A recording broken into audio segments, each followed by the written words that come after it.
All right, it's another episode of Fixing Your Kanban. See, I'm finally saying Kanban right.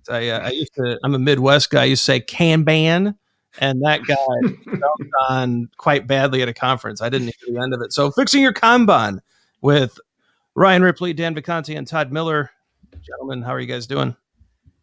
I was just gonna say this. So this is what maybe our fourth week of video. Though our first one started about a month ago. Just what a coincidence it is that every time we show up to do these things, we're all wearing the same thing. It's weird, right? It's like Yeah. I was talking to my wife while we were folding clothes the other night, and it was like, laundry day has gotten so much easier in COVID land. It seems like there's only like a quarter of the laundry that we do now. It's kind of crazy. Well, for the record, people can't see this, but I am wearing different pajama pants. Yes. That's a fact. It's just as good. People can't see that. Thank you.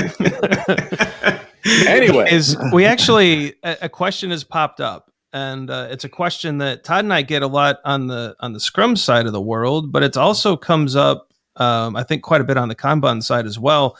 In Scrum we have the daily Scrum, and Kanban there's this idea of like stand-ups or kind of these check-in events. And so, Dan, how do we handle these events? Like how should we be using Kanban principles and practices and the metrics to really get the most, whether it's a daily Scrum, whether it's a stand-up, whether it's a team meeting? How can we really get the most out of the time we spend together planning our work? Ryan, do you think I can ask Dan in a little less nice way? Yeah. How do we make these meetings so that they're not terrible and lame, Dan? Perfect.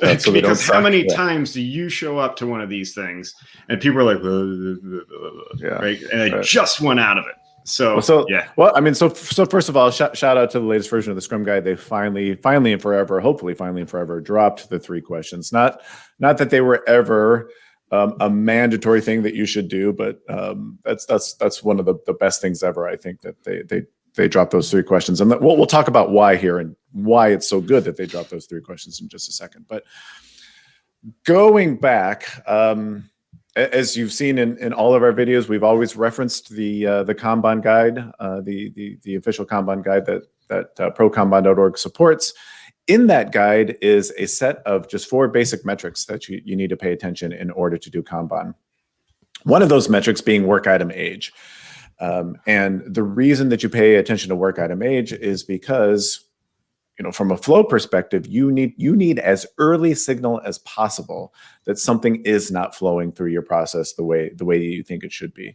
And that early signal is going to come from age. And the best place to review work item age is every day at your, either your daily Scrum or your daily stand-up. So what the team should be doing is getting together, and yes, they can bring up the board, but my by far and away, my bigger preference is to look at something that's known as a work item aging chart. And on that chart, you will be able to see, hey, these items are aging too much versus maybe these items are flowing okay. And for the purposes of the stand-up, the team should be focusing on, it's just like a daily Scrum. The team should be focusing on, hey, what's our plan for the next 24 hours? Well, our plan should be on, let's tackle those items that are just taking way too long to complete. Yeah, Dan, I do want to mention something, and I think it's important because I think this really highlights what the Kanban guide is. The Kanban guide doesn't say you have to have a daily meeting, right? It says that you have to actively manage items in your workflow. And a lot of teams use a daily Scrum if you're using Scrum, or a daily stand-up as a quick check-in. And what we're saying here is if you're having that this is a really awesome way to amplify what's happening in your system, right?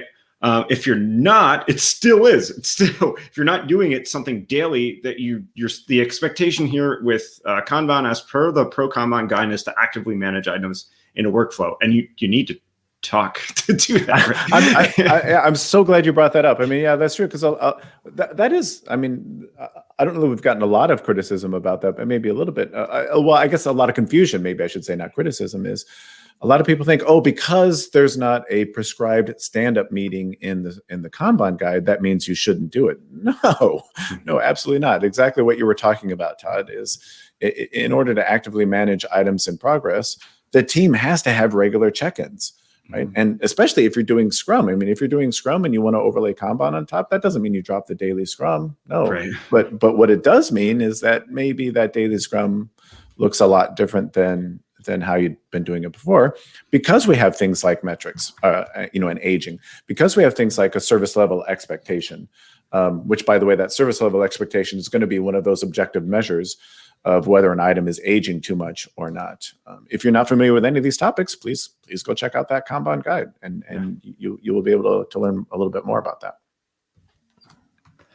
Yeah, and we talked about this extensively last week. Not to put a time frame on this, and maybe we'll do a video about this. But this is such a powerful concept, right? This is such a game-changing thing that doesn't take much to implement.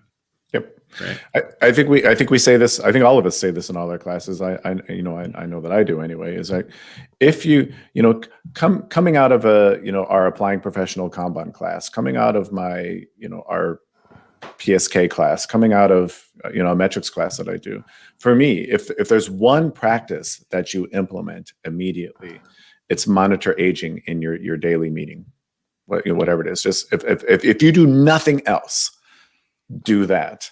And you're probably 80% of the way where you need to be in terms of mastering flow. Awesome. Anything else on this?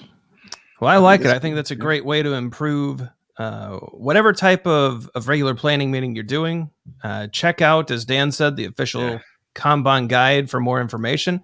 And perhaps, who knows, leave us a comment below. Let us know if this is interesting to you. Maybe we'll pull up Actionable Agile and show some actual data. Show you how we would actually talk through that data, some of the things it could tell us, and we'll dig a little bit deeper, but only if you leave a comment below. Let us know if this is interesting, because we're here to answer your questions. We're not just going to take care of our questions. And so leave us a comment, let us know what's interesting, and perhaps we'll tackle it next time. Yeah, we've really only scratched the surface of this. I mean, we can go so much deeper. We've talked at a very, very high level. So as Ryan said, real data examples, much more specific contextual examples. We could probably spend several episodes on this. Yeah, yep. And perhaps we will. But that's today's episode. So thanks for joining us on Fixing Your Kanban. Agile for Humans is a very proud partner of prokanban.org. We like bringing the content forward to help advance the knowledge of the Kanban community. Very grateful to Dan and Todd for their time as they help bring these classes and ideas forward. Be sure to check out our socials and the videos below. We've actually highlighted some videos that you can check out that will help with this discussion around item aging and how to make these meetings not so painful, as Todd would say. Be sure to like and subscribe so that you know when we drop new videos into the channel. Don't miss a single one. We're going to keep answering your questions. We'd hate for you to miss out. Guys, any last comments before we call this one good? No. No. All right. That's a big for nothing. Yeah. The suspense. That was anticlimactic. Thanks for everyone out there, and we'll catch you on the next one. See everybody. Cheers.